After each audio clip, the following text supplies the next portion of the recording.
Here is pretty much all the parts for 2007 through 2012 Mitsubishi Eclipse convertible roof disassembled.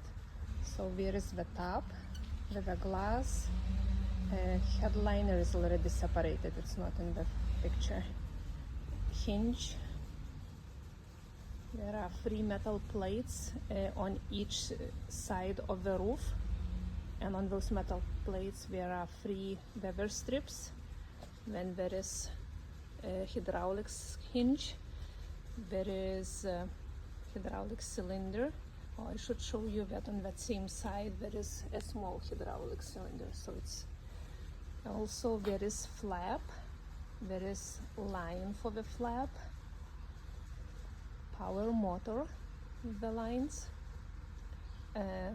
This one, another one cylinder, is mounted on the car horizontally behind the rear seat. There is also convertible lift computer, and I guess all the same parts for the driver's side, what I just talked about on passenger side. What is missing, we already sold it.